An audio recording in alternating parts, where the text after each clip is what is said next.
When prisoners were shackled by their arms to the ceilings of their cells, when prisoners were fitted with collars so they could be slammed headfirst into their cell walls, when prisoners were waterboarded in American-run prisons, trained medical professionals were apparently there, helping. Not helping the prisoners, helping the other guys.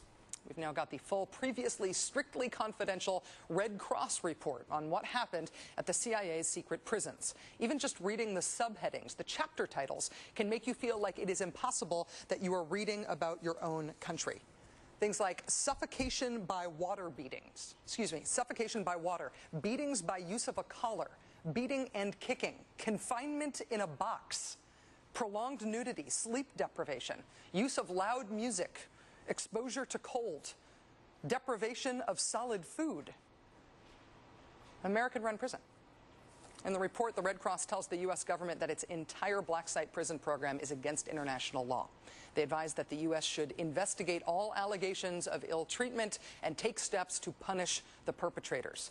This report, of course, was never meant to see the light of day. The fact that it is not secret anymore, that you can download it right now from nybooks.com, is the other major element of this major revelation. Red Cross reports on prisons are strictly confidential. They're given only to the authorities that run that prison. That's the deal. That's part of the reason the Red Cross gets into places no one else is allowed into. The leaking of this report about CIA black site prisons suggests that someone, maybe in the Red Cross, maybe in the government, thought that it was more important that this report be read by everyone than it was that that confidentiality system be sustained. The man who obtained that report and who got permission from his source to put it all online on the New York Review of Books website and who wrote extensively about it in the Review's latest issue is journalist Mark Danner. Mr. Danner, thank you very much for joining us again tonight. Thank you, Rachel. The Red Cross told the New York Times, quote, "We deplore that confidential material attributed to the ICRC was made public." Are you worried that by publishing this report you may have just helped end the access the Red Cross gets to prisons? I think it's a real problem. I think also, though, that the publication of the report is in the public interest. It describes in unprecedentedly vivid terms what was done in the black sites by American interrogators and American Central Intelligence agents. And it does so at a time when the former Vice President of the United States, Dick Cheney, is claiming that all of these activities were done legally, according to the Constitution, and that furthermore they were necessary to protect the country, and that President Obama, by stopping them, has left the country vulnerable. So I think this is very much a matter of present debate, not about what was done in the past.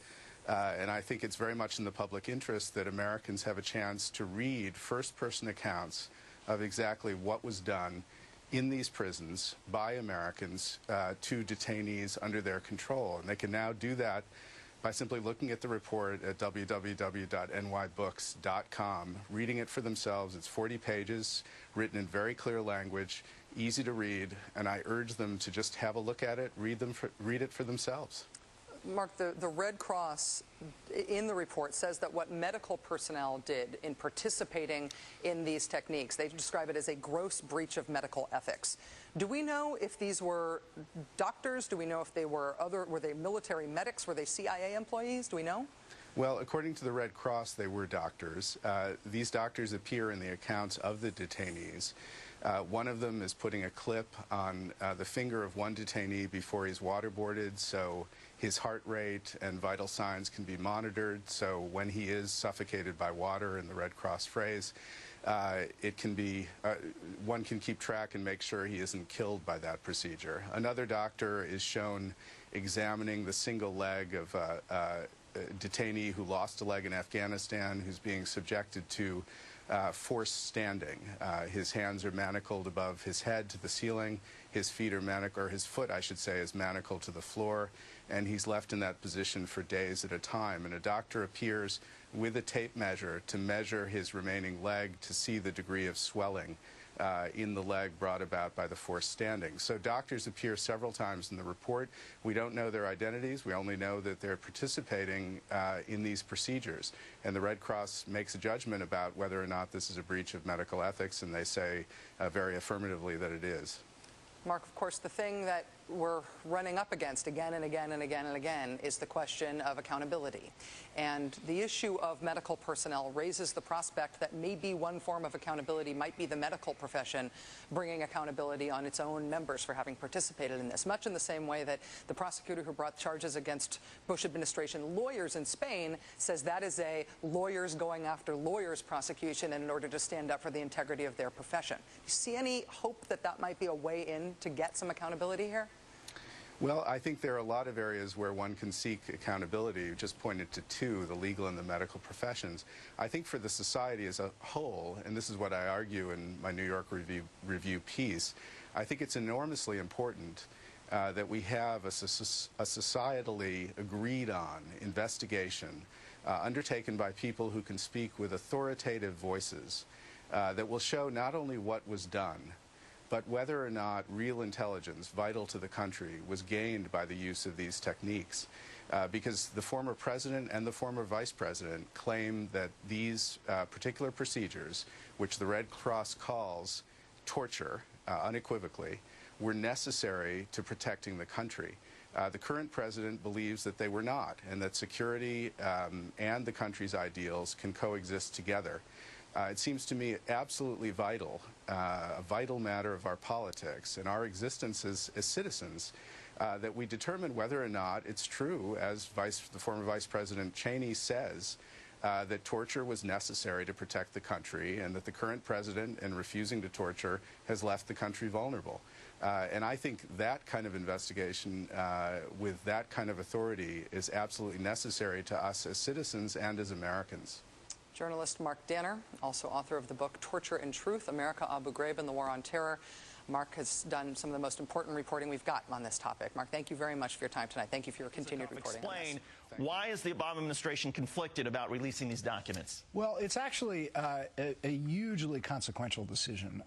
These are internal Justice Department memos that were written over the years, 2005, 3 of them in Bush's second term, 1, 2002 in his first term, that essentially laid out and approved all the harsh interrogation techniques that were used by the CIA against high-level al-Qaeda detainees: waterboarding, frigid temperatures, head slapping, and I've been told by sources that they are quite graphically detailed, and if released could be hugely embarrassing. They'll certainly get a lot of attention. Now you have Eric Holder, the Attorney General, Greg Craig, the White House counsel, who have reviewed this matter and say, look, we, the United States government, are no longer using these techniques. Therefore, the argument that has been used throughout the years that we must keep these classified, that is, that we can't tell the bad guys what we might do to them, no longer applies, because we're not doing these techniques anymore. So therefore, there's no longer any reason to keep these memos classified. There's been huge pushback from the intelligence community. John Brennan in the National Security Council, Leon Panetta, now the director of the CIA, who is arguing that this could be have extremely embarrassing consequences for the CIA and for foreign governments that participated in these interrogation techniques. That's where the battle stands. The debate was settled. It was settled on Election Day, and I don't know what's to be gained from continuing to litigate this issue. I think it could cause embarrassment to this administration, even though it didn't happen on the watch of this administration, and among our allies, because I think that some of these rendition cooperating nations are now going to come to light in a way that heretofore they haven't. But look, I go back to where I began this discussion, which is that in certain circumstances, in the ticking time bomb circumstance, you need to leave on the menu of available options the full range of things that can be done to get information from individuals who could kill innocent Americans, like occurred on September 11. Well, here's the most interesting part in all of this, and I don't necessarily disagree with you, Michael, and I think maybe politically the wise move for the president might be to essentially let this sort of stay in the past. However, the American people clearly want some sort of investigation done. When they were asked in the USA Today Gallup poll as to whether or not there should be some sort of investigation, 38% said yes, a criminal investigation, 24% said there should be at least an independent panel, 34% said neither. So in other words, you're looking at 62% want some kind of investigation into the Bush administration's possible war crimes. And Mike Isikoff, that seems like a very difficult number to ignore. It is, although I would argue what we're talking about here right now is not whether there's going to be a criminal investigation, not even if there's going to be a truth commission or not, just whether the American public is going to learn the truth about what took place or not. That is sort of the minimal step that it could be argued the Obama administration can take to address this. Then, if after these memos and documents are released, people look at them and think it needs to get taken further, then you could take it to the next step, either a truth commission or some sort of criminal investigation. But you can't even get there, and you'll be left with those sort of muddled numbers and people sort of confused in their own minds until we at least see what can be made publicly available and people have a chance to read it. Michael Isikoff and Michael Smerconish, thank you both so much. So interesting, and we'll be watching.